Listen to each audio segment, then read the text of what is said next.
O Bitcast Lite está começando, uma produção da Universo Cripto em parceria com o Criptofácil.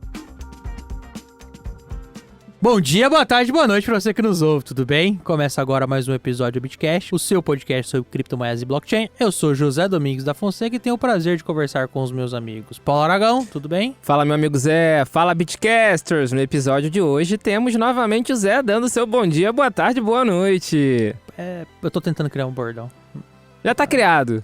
Escute o episódio sim. anterior que você vai entender o porquê estamos tendo essa conversa. Caralho, Eu tava sentindo falta já, hein? Eu esqueci que eu não participei do último, tem trollagem. E eu deixei ele... Meu amigo Gwyn. Como é que foi, meu amigo Gwyn? Como estamos? A gente vai descontar do salário dele. Faltou, né, meu amigo Gwyn? Eu aprovei, sem aprovar o episódio. Falei, o Paulo vê lá que ele quer corrigir. Cara, como eu fui burro. Eu fui juvenil. Isso aí, bom dia, boa tarde, boa noite pra você. Carlinhos, eu espero que não tenha nada de seu envolvido na edição desse episódio. Senão você já vai ver. E o Gwyn também tá aqui, como todo mundo ouviu, mas eu prefiro não mais comentar, agora eu estou pistola. Fui traído. Tem assim uma percepção, tem assim uma sensação de que fui traído. Não foi muito suave. Inclusive, teve uma homenagem pra você logo na abertura. Logo na abertura, eu já até sei qual que você fez. Não, duro que não. Eu sei não, imagino. Eu guardei o seu bordão pra você. Ah, entendi. Me neguei a utilizá-lo porque eu falei, esse bordão já é do meu amigo Zé. Entendi, tá bom. Piadas à parte, o tema é bastante interessante, porque parece que alguns mixers, né, Gwyn? Pode falar que é mixer? Pode falar que é mixer.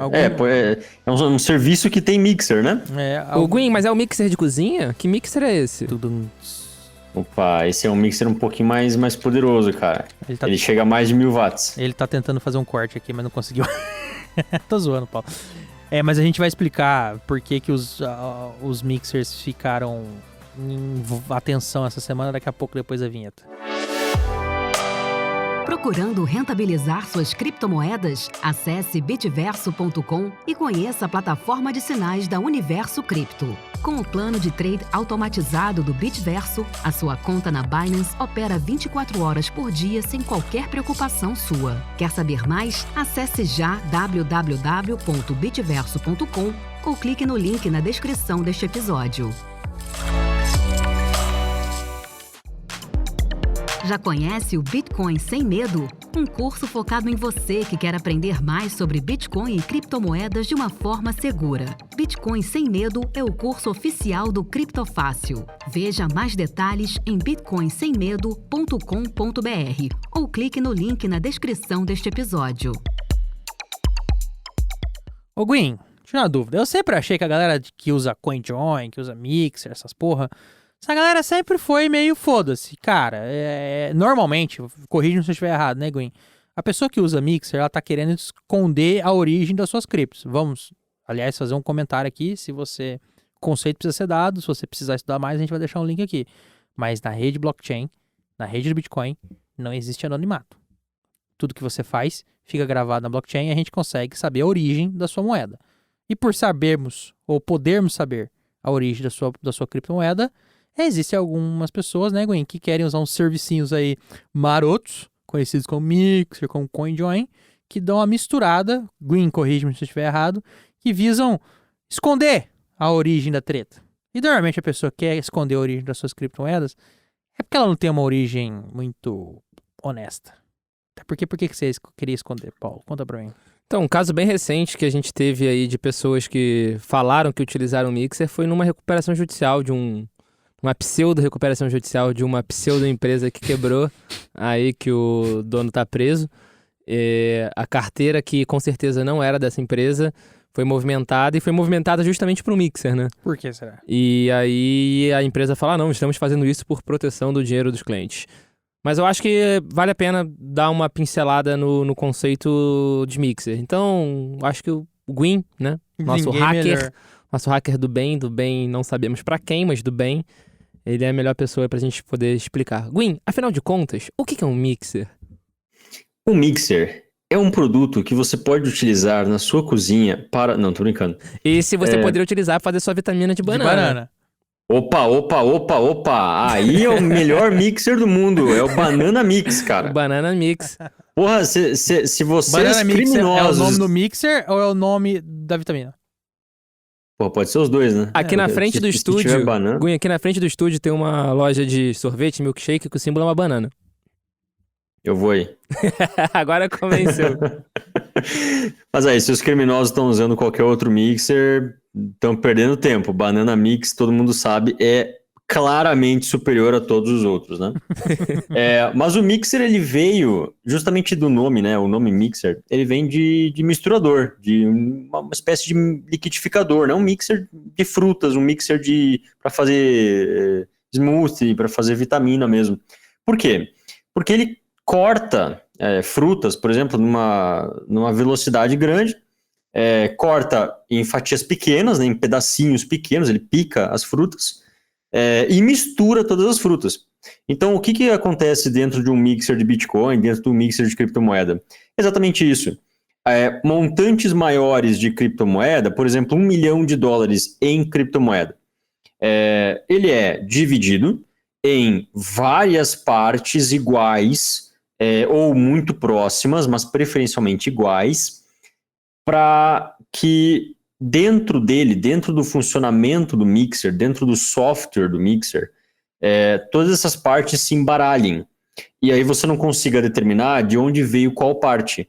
Então você vai ter dinheiro legal, dinheiro lícito, ao mesmo tempo que você tem dinheiro ilícito dentro do mixer. E quando você tem essa mistura, você não consegue, depois de misturar, identificar qual pedaço veio de onde. Mas não dá mesmo, Gui? É difícil mesmo? Depois que a vitamina tá feita, a gente consegue trazer os pedaços de volta e saber a origem, Gui? Olha, Tipo, separar a banana da maçã? Teoricamente, você consegue descobrir, porque existem relações que são relações determinísticas entre as partezinhas que foram separadas. Para não ficar muito técnico e muito chato, relações determinísticas são basicamente uma porcentagem de chance de uma transação depois de uma mixagem ser relacionada com uma transação antes da mixagem. Certo? Então depois é por probabilidade? Depois que basicamente, passa, você faz nesse... Tá, ok, basicamente. É basicamente por probabilidade. Então, assim, você não tem certeza que uma transação veio de X lugar, mas você tem uma probabilidade matemática, isso é comprovável matematicamente, tá? Que uma transação tem 50% de chance de vir de uma carteira ilícita ou 20% de chance de vir de uma carteira ilícita. Depende de muitos fatores, depende da quantidade de inputs e outputs que tem nas operações dentro do mixer, depende da quantidade de mixagem que é feita, porque você pode fazer uma mixagem atrás da outra. Os melhores mixers são aqueles que fazem mixagens a todo momento. Tanto é que a gente fala de mixers descentralizado também, no sentido de ter uma carteira de mixagem, focada em privacidade, como é o exemplo do Joy Market, da Samurai, da Sparrow, da Wasabi. E dentro dessas carteiras você tem um processo de mixagem que usa procedimentos específicos de mixagem. Um desses procedimentos, existem vários procedimentos, mas um desses procedimentos é o chamado CoinJoin. CoinJoin é basicamente um protocolo, é um jeito de fazer essa mixagem, essa mistura de moedas, de modo que não existam, ou pelo menos existam menos, relações determinísticas entre as transações, que a gente chama de transações determinísticas. Ou seja, a CoinJoin ela serve para não dar nenhuma chance de você conseguir identificar depois do mixer da onde veio cada moeda. Então ela é o melhor jeito? Probabilidade para zero. CoinJoin é o melhor jeito? Seria um jeito, teoricamente, né, em teoria, é o melhor jeito de você fazer uma mixagem. Tá.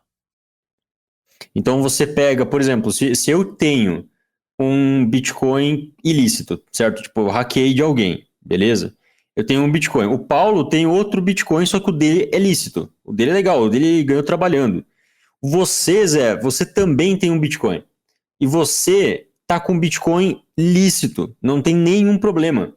Eu sou o único problema, eu que tenho o Bitcoin ilícito, certo? Uhum. Só que eu quero esse Bitcoin é lavado, digamos assim, né? Sem relação com a operação termina aí que eu fiz. faço esse disclaimer. O que acontece se você coloca o teu Bitcoin no Mixer, o Paulo coloca o Bitcoin dele no Mixer e eu coloco o meu Bitcoin no Mixer, e o processo de mixagem acontece, através de CoinJoins, você vai ter no final, você pode teoricamente ter no final basicamente a porcentagem que você tinha antes, certo? Praticamente um Bitcoin, você vai perder umas taxas ali no meio e tal, beleza. A taxa do Mixer e tal. Mas você vai ter no final os teus Bitcoins. O problema não tem como saber, ou pelo menos é extremamente difícil, extremamente improvável, de saber com certeza que aqueles Bitcoins foram obtidos de maneira lícita. Só que como a quantidade de Bitcoins lícitos é maior do que a quantidade de Bitcoins ilícitos, o cara que fez o crime, né, praticou o crime e está com Bitcoin ilícito, consegue sair do outro lado, provavelmente com Bitcoin lícito, porque daí ninguém sabe para onde é que foi. A não ser que o nosso querido amigo que hackeou alguma exchange junte de volta depois vários outputs e funda esses outputs em uma mesma transação. Nesse caso, ele faz o contrário do que o Mixer faz. Então, quando você sai de uma carteira de Mixer, de uma carteira de mixagem, normalmente você ganha não uma carteira com um Bitcoin, mas você ganha várias carteiras com, por exemplo, 0.005. Ah, tá. Mas aí tem como saber também. Tipo assim, as corretoras, por exemplo, podem saber. Cara, aquilo ali era um Mixer, passou pelo Mixer e dá uma flegada naquele Bitcoin. O que a corretora faz no processo de Know Your Transaction, KYT, seria, basicamente, ela entende que se passou por um Mixer, pode ter alguma coisa errada. Certo? Tipo assim, por que você tá passando por um Mixer? Por que você tá passando? Por que você quer esconder? Você tá querendo esconder alguma coisa. Se você quer mais privacidade, tudo bem. Eu entendo que a privacidade financeira é uma questão legítima. Porém, se você passa por um Mixer, normalmente os Mixers são usados por criminosos. Então, você infere que aquela pessoa provavelmente é criminosa. E aí a exchange simplesmente barra aquela transação. Ela não aceita aquele dinheiro. Não, sim. Ou pelo menos pede explicações, né? Ô, Gwen, pra matar minha dúvida, usar Mixer é um negócio assim, usuário mega avançado, certo? Que se você fizer a parada errada, eu lembro que você me contando uma história uma vez, a pessoa pagou tudo em taxa o Bitcoin que ele queria lavar, não é? Tipo, o botão errado que você aperta, tipo, se fudeu. Até 2017, era razoavelmente difícil de você conseguir mexer no Mixer ou fazer a operação certa em Mixers.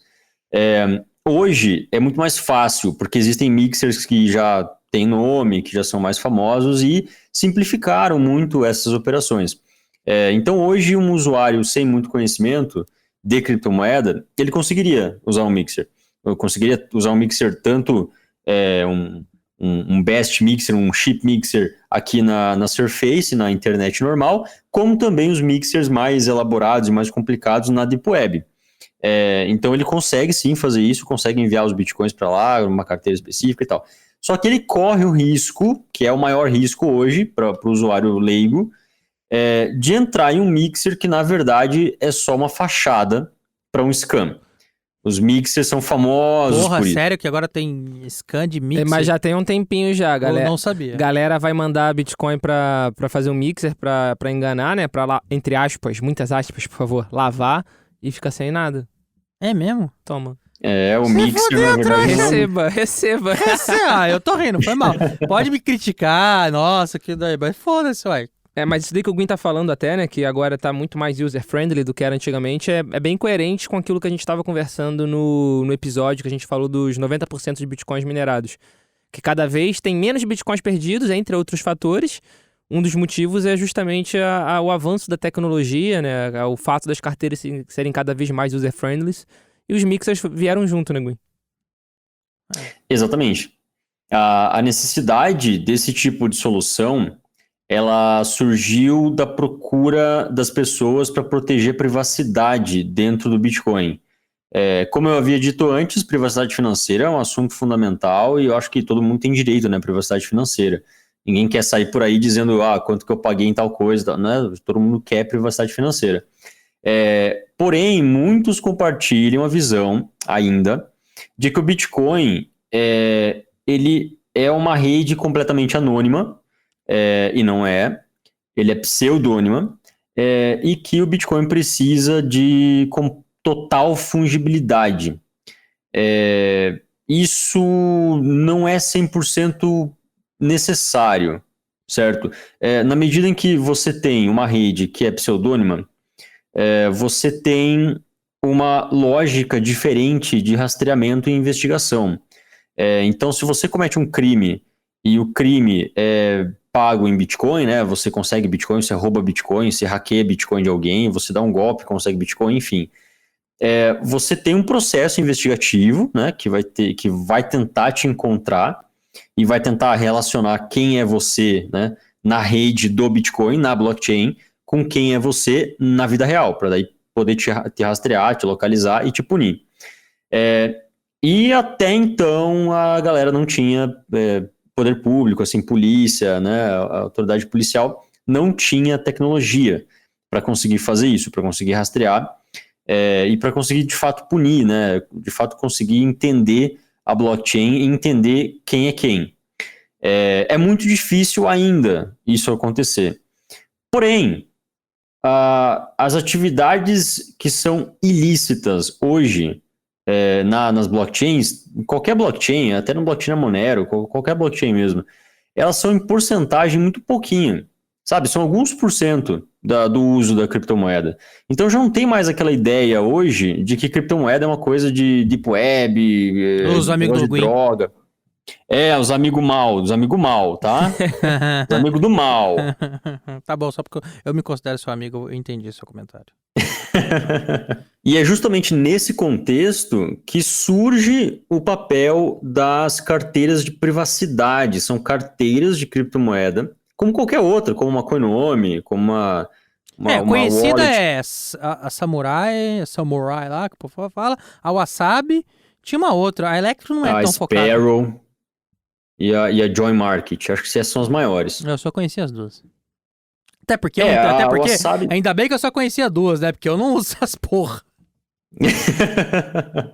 É um amigo meu. Nunca ouvi falar. É um primo meu. Não, mas sendo bem sincero, mais uma das minhas previsões. Independente do motivo, eu acredito que esse tipo de ação, de atitude que o mercado está tendo, como por exemplo, está tendo agora com CoinJoin, né? Que é o tema do nosso episódio, vai fazer com que as pessoas busquem cada vez mais criptoativos focados em privacidade. A gente teve ali em 2017, salvo engano, uma corrida por moedas, por projetos que tinham como foco a privacidade. E ali a gente teve a Zcash, a gente teve a Monero, que foram os principais representantes disso, até a própria Dash em um momento. Mas agora em 2022 eu acho que a gente está voltando à mesma conversa que a gente teve ali em 2017 e eu acredito em outros projetos Temos atualmente. um debate interessante, eu só queria fazer dois comentários antes. O que o Gwyn falou que cada vez menos as transações envolvendo criptomoedas são de origem ilícita. Saiu o último relatório da Chain Analysis e a gente vai comentar esse relatório aqui, mas a última porcentagem é menos de 1%, é 0, patético. peanuts, acho que é 0,20, 0,15, sei lá, ridículo. 0,15. Tipo, como diz, a melhor definição do que o Paulo não é patético. E tem um comentário, assim, só pra gente deixar claro, tá? A pessoa que usa o Mixer não tá lavando dinheiro, tá? Eu falei, vou fazer o disclaimer, não é que o Gwyn tá errado, é só uma imagem que a gente quer dar que a pessoa tá querendo esconder alguma coisa. Que não necessariamente é uma verdade. Lavar dinheiro é você literalmente tornar algo ilícito, lícito. Você não consegue comprovar a origem de um dinheiro, num roubo, de uma fraude, Sim. ou dinheiro de origem ilícita mesmo, sei lá, uma transação fraudulenta, e você precisa esquentar ele, você precisa dar uma origem lícita dele. Então isso é lavar, é você dar aquela nota da consultoria que não existiu. Superfaturar uma coisa ali. É você vender aquele imóvel por um valor bizarro. Enfim, tem um monte de esquema, lava-jato, dá pra você falar que você atendeu 30K, você atendeu 10, Dá pra fazer um esquemão. Posto de gasolina, lugar de comida, sempre foi muito utilizado pra fazer isso. Posto de gasolina tá reduzindo porque... Não, o PCC gosta muito de posto de gasolina. Sim, mas tá reduzindo porque agora estão começando a fazer a checagem do quanto de combustível tem dá de pra casar. fato. Exatamente. Mas, por exemplo, restaurante, principalmente restaurante que... Cara, se for um restaurante e ele não gosta de receber um cartão de crédito, aí tem. Cartão, não aceito cartão, só dinheiro. Mano, aí tem. Mas aí é quase todos. Não, cartão. Não, tô brincando. Tô querendo... Cartão hoje é a maior receita dos restaurantes. Assim, direto. Está mudando. Batata. O Pix. Tá. Cara, cartão ainda. Tá bom. É que eu sou tarado, eu pergunto. E eu tenho acesso a relatório de cliente. É disparado. Disparado. Não, eu acredito, mas tô falando de restaurante de pequeno porte. Restaurante de pequeno porte já tem optado muito pelo Pix porque você não paga foge da taxa. Porra, a melhor coisa. Mas onde eu quero chegar? Isso aí é um sinal, tá? Pra mim, assim, eu defendo uma linha de raciocínio. O cara usou um mixer, desculpa, de boas intenções ele não tá. Escutou, né, Gwen? Escutou, né, Gwen? Aí a gente cai nesse debate com o Paulo. Aí a gente... Caralho, eu não dou conta de ser sério com esse cara na minha frente dando uma dessa. E aí eu gosto desse teu debate, porque pode ser que os usuários comecem a procurar moedas focadas na privacidade. Mas a gente tem um detalhe. O mercado tá fugindo disso. E aí a gente já tem visto algumas demonstrações de que grandes corretoras ou grandes players do mercado não estão querendo moedas que foquem na privacidade. Por exemplo, a XMR, a Monero, não é muito bem aceita em algumas jurisdições. Inclusive tem regulações que falam, é proibido usar moeda que foca na privacidade. Você tem corretoras focando em, cara, não vou aceitar nada de transação escusa, transação estranha, sai fora, tchau daqui, vaza daqui. E agora você tem o Gwyn é um dos maiores mixers, o tal do ZK Nex lá, ZK Nex, sei lá, é um dos maiores?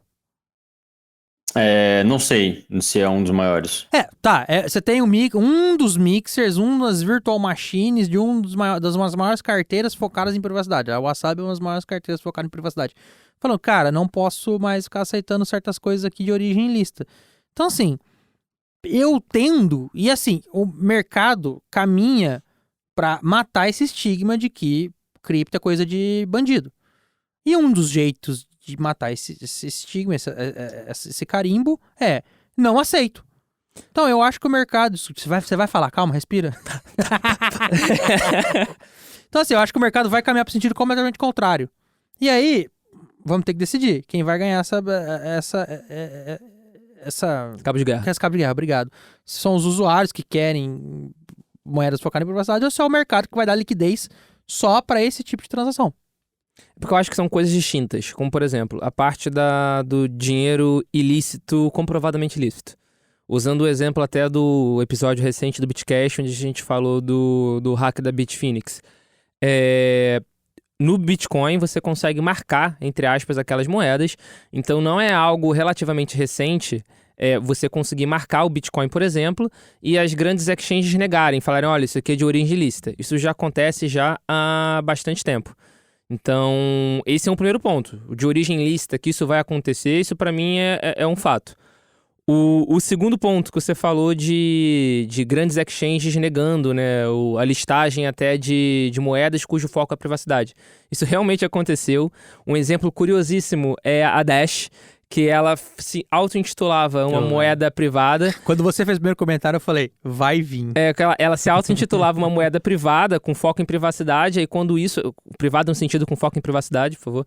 E quando... Anonimato, não. Com foco no anonimato. É diferente que a gente fala do Bitcoin, que é pseudonimo, é anonimato mesmo. Sim, e a Dash, né, quando aconteceram essas regulações em diversos locais do mundo, como Japão, Estados Unidos, ela rapidamente voltou e falou, não, calma aí, minha privacidade também não é tanta. Uma chain analysis da vida consegue fazer o rastreio. Então, eu concordo que as SECs, ou seja, que as Centralized Exchanges vão começar a evitar cada vez mais as moedas com foco em privacidade por causa de regulação, mas para isso a gente tem as DEX. Esse é o outro ponto. O outro ponto é que eu concordo também que uma parcela considerável, talvez, dos usuários que usam mixers sejam para esconder algumas coisas, como a origem da cripto. Mas uma parcela considerável também, com certeza, é só para não deixar ninguém saber que ele tem aquela quantidade. Então eu acho que é muito também por proteção individual, simplesmente por você não querer se expor. O Bitcoin, de uma forma ou de outra, se você usar... Você tem a sua hard wallet. Se você recebe sempre no mesmo endereço, por exemplo... Mas o cara, exato. a O cara pessoa que quer fazer isso, Não, tudo ele bem. faz o esquema de endereço por transação. Sim, tudo bem, mas eu quero dizer que é a mesma coisa, só que são diferentes níveis. São diferentes níveis de proteção. É que nem você bota uma papaís na porta da sua casa ou você bota 2 ou 3 papaís na porta da sua casa. Papaís é cadeado, pra quem é millennium. Não é nem cadeado que eu tava falando daquela chave A mesmo. chave tetra. Exatamente. Então, são formas de se proteger. Eu concordo que acende um flag, né? Acende um alerta sobre aquele usuário em específico, mas não necessariamente é porque ele esteve envolvido em algo errado. Então, até por isso, por causa desse foco crescente em privacidade, eu aposto sim que a gente vai voltar a ter esse debate agora em 22 e 23 sobre moedas que tenham essa característica. Sim, eu chuto pra isso, tá? Como eu falei, eu chuto que vai ter um afastamento do mercado. Eu não quero, até pra essa questão mais de autorregulação do mercado, essa questão mais de não querer... Para as listadas nos Estados Unidos, eu concordo contigo. Entendeu? Não posso dar brecha pro azar. Não, para as exchanges baseadas nos Não só Estados as exchanges Unidos, eu baseadas, a concordo. gente já começou a ter muita gente tentando mostrar que é limpinho e cheiroso. Que precisa, cara. Não, eu concordo, mas é que eu acho que, por mais que se exclua desses mercados e dos limpinhos e cheirosos que não se misturam com os outros, vai continuar tendo um público crescente, na minha opinião, e talvez até o fato de ter essa segmentação, essa separação, essa exclusão de alguns polos, de alguns pontos, façam com que esses ativos se valorizem. Tá. Entendi. Não me veio argumentos para rebatê-lo agora. Vamos aguardar. Vamos marcar. Vamos pegar esse episódio e marcar. Ter que botar lá no... Remind me this in 1 year. Espera aí. Eu tenho a impressão, entendeu? Que era isso, a gente viu isso em 2017. Sim. A foto que eu tô vendo nós vimos essa discussão em 2017, essa discussão naufragou. Essa discussão naufragou, mas em 2017 muita coisa naufragou ali que agora tá sendo de forma diferente. Em 2017, por exemplo, a gente bateu o all-time high do Bitcoin em dezembro e depois o Bitcoin passou por maus bocados, assim, passou por 3 anos bem penosos. Valha-me Deus, porque tá parecendo que nós vamos passar tudo de novo. Não, exatamente. Então, tipo, vai naufragar? Não sabemos. Porque se o resto não se repetir, ou seja, se o Bitcoin, por exemplo, não ficar naquela sofrência que ficou, então quer dizer que talvez o resto também não se repita, porque a fotografia já vai ser outra. A fotografia é outra. O filme já tá... Exatamente. Esse enredo... Mas realmente, o enredo é um enredo bem semelhante ao que a gente viu há alguns anos atrás. Mas voltando ao assunto principal, essa informação disponibilizada naquela rede maravilhosa chamada Twitter. Esse Twitter de Deus aí não agradou os usuários. Uma galera que tá xingando a Wasabi, falando já não usava essa porcaria. Que é entendível, né? Óbvio. Porque foge bastante do propósito. Exatamente. Não, completamente. É um soco no estômago de quem usava o Wasabi, que era um grande símbolo, né, nessa luta em relação à privacidade financeira das criptomoedas. Sim. A galera tá... Não vou mais usar. Aí o pessoal da Wasabi veio e falou, o desenvolvedor lá X, não, é só uma virtual machine lá, X. Você pode usar outras. Até as outras começarem a seguir no mesmo caminho. Aí, Gwyn, te fazer uma pergunta. Tem como uma pessoa fazer o próprio mixer? Tem como uma pessoa fazer o próprio mixer, mas não valia a pena. Seria muito complicado. O que daria para fazer seria uma pessoa usar alguma solução open source, tá? Que mais seja do agrado dessa pessoa.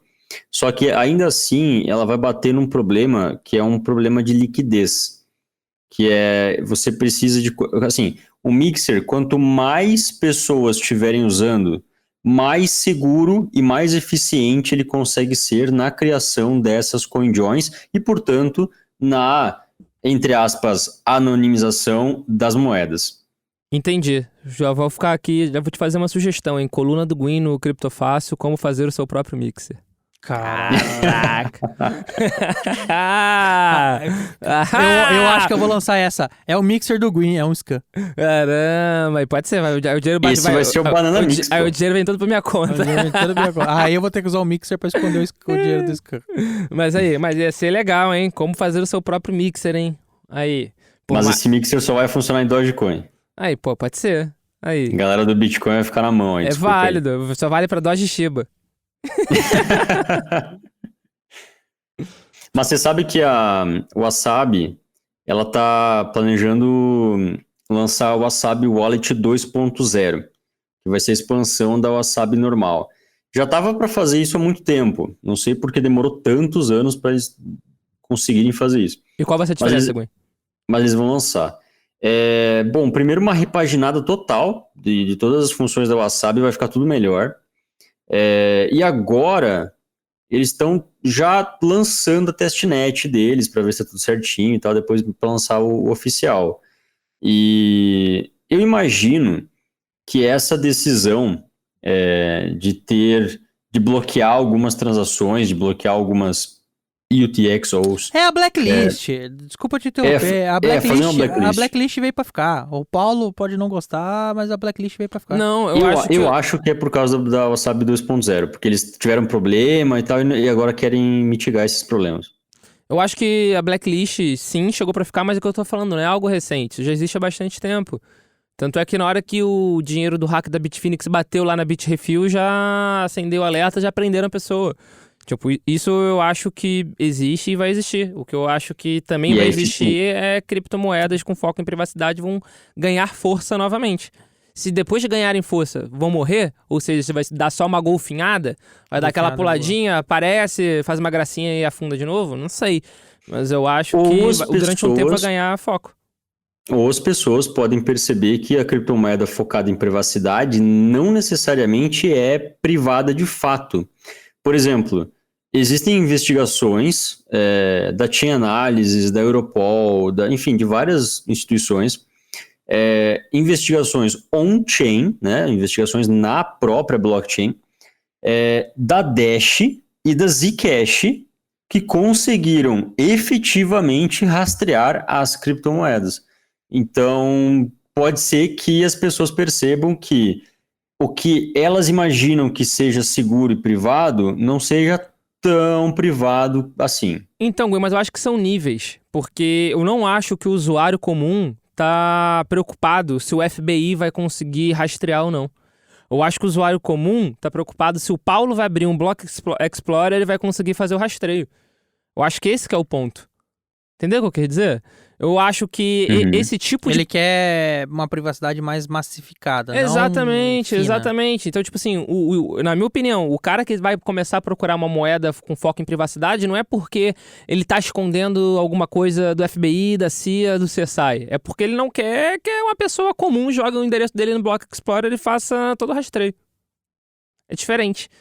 É um nível de privacidade mais leve supre. Mas o nível de privacidade e de boas práticas do Bitcoin que a gente já recomenda, como por exemplo, cada transação usar um endereço, já mitiga isso daí. Mitiga um pouco. Mas é o que eu tava falando, de uma pra país ou duas ou três. Depende do usuário. Exatamente. É que nem, por exemplo, uma pessoa conhecidíssima no mercado que vive e falou, não, porque depois eu dou a informação, aí eu vou ser sequestrado. Eu falei, nossa, você tem muito medo, hein, meu amigo? Pra quem tá quebrado. Pra quem não tem nada. Quem tá quebrado. Você foi sequestrado pela polícia. Você vai ser sequestrado pelo japonês da federal. E foi. E foi, verdade. Mas enfim. Antes de terminarmos esse episódio, meu amigo Paulo, meu amigo Gwen, eu não posso deixar de lembrar o nosso usuário. Vou começar a lembrar agora no começo do episódio. Eu já falei pra gente começar a fazer isso. Eu vou mudar o texto aqui agora. Eu sigo. Parece que não, mas tem um script. Não posso deixar de pedir pra você, nosso querido usuário, de compartilhar o episódio, compartilhe no grupo da família, compartilhe no grupo dos amigos, compartilhe no grupo dos inimigos também. No grupo dos inimigos, assim, jamais me rastrearão, filhos das... Exatamente. E por aí vai. Mas é sério, dá uma curtida no episódio aí, parece coisa boba, mas é importante. E se você não curtir... Eu tenho uma lista de tarefas pros usuários. vai que é tua. Então vamos lá. Você tá escutando a gente até agora? Então vamos lá. Se você estiver escutando no Spotify, você vai gostar da coraçãozinho no episódio e vai dar 5 estrelas pro Bitcast. Se você estiver escutando no Deezer, você vai dar coraçãozinho no episódio e vai dar 5 estrelas no podcast. Se você estiver escutando isso no browser, tudo bem, você vai abrir outra aba, você vai abrir o Instagram, procurar por bitcast.oficial, vai seguir e vai curtir todos os vídeos. Ah, eu detesto o Instagram, eu prefiro o TikTok. Tudo bem, procura Bitcast no TikTok e curte também os vídeos de lá. Ah, mas eu só uso Twitter. Então tudo bem, então vai no Criptofácil e procura o post do Bitcast, porque tem, e curte e compartilha. Mete lá, hashtag Bitcast. Bitcast tem sim. Cuidado tem sim. com um asiático lá, tá? Cuidado com o asiático e cuidado também com similares, tá? Similares não funcionam. Similares não funcionam. Às vezes o genérico não tem tanto efeito quanto o original, então tome cuidado com isso. Só aceite o original. Senhores, até a próxima. Vou ouvir o episódio que vai sair na semana que estamos gravando esse episódio com bastante carinho. E se sacaneado for, vou me vingar. Vingar-me-ei, como diz o grande presidente Michel Temer. O mesóclise se torna tudo mais bonito, né? Impressionante. O homem tem estilo. Tem, pô. Tem o Conde Drácula brasileiro. O Bitcast é uma produção da Universo Cripto em parceria com Criptofácil.com. Este episódio foi gravado e editado pelo Estúdio Playground do Rio de Janeiro. Valeu, galera! Valeu! Valeu! Este episódio foi uma produção da UniversoCripto.net em parceria com Criptofácil.com.